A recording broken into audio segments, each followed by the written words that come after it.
G'day folks.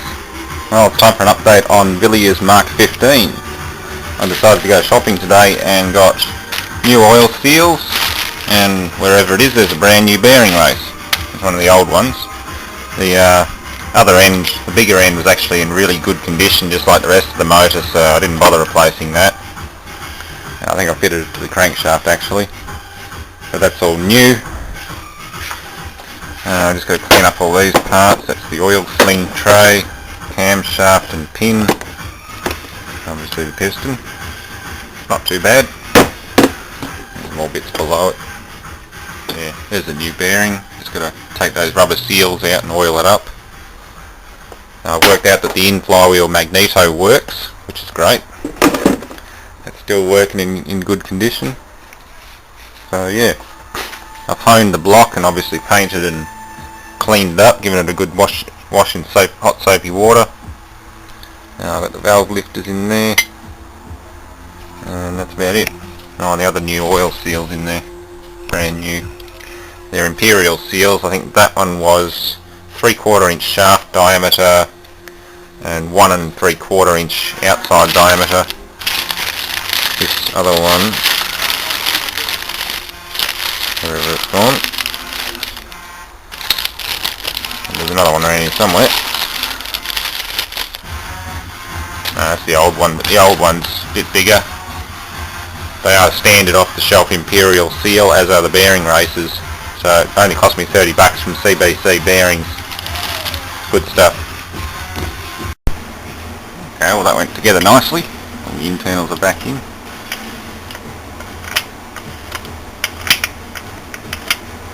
Still a bit rattling because there's no end cover on it, but she'll be right.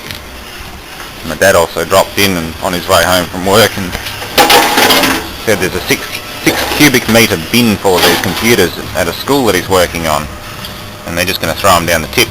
So I'm going to take my trailer there and see what I can get. These have half gig DDR 3200 RAM modules, 40 gig Seagate Barracuda drives.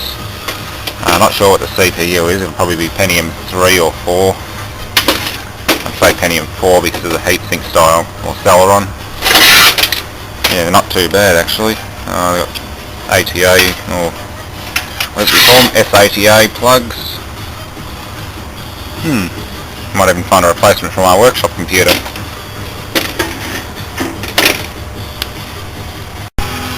These are actually Celeron 2.8s, and they even have PCI Express slots in them. If I get a full trailer load of these, it'll be great. Make good little computers. Okay, I just got finished lapping the valves in. Just in the process of reassembling them. Thankfully these ones have a slot in them, so I just used a cordless drill with a flat blade screwdriver bit in it. Oil up the valve stem thoroughly and drive away. I changed direction a few times when I'm lapping them, just like you do by hand. I think you can go one way only, it doesn't really matter, but I changed direction anyway. That's the exhaust valve. It's got a bit of build up and crap on it which didn't want to come off, so I'm not really going to disturb it. Got to fix that port up too, that's all busted off. Okay, well the head's almost done. Just got to tap an internal thread on there and screw a muffler fitting or something onto it. Yeah, valves and everything seated nicely. I've got to get a head gasket for it, or try and reuse the old one. Probably end up ordering one from Tassie when I get the cash.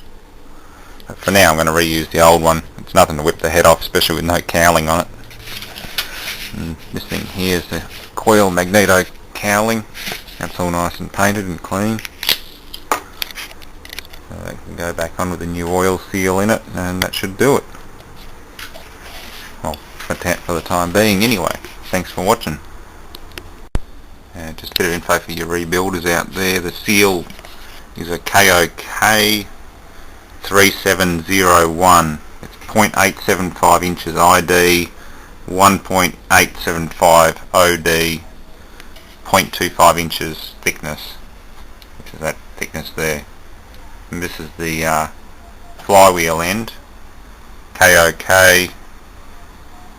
8 327, 0.75 inches shaft diameter, 1.25 overall, and 0.25 thickness.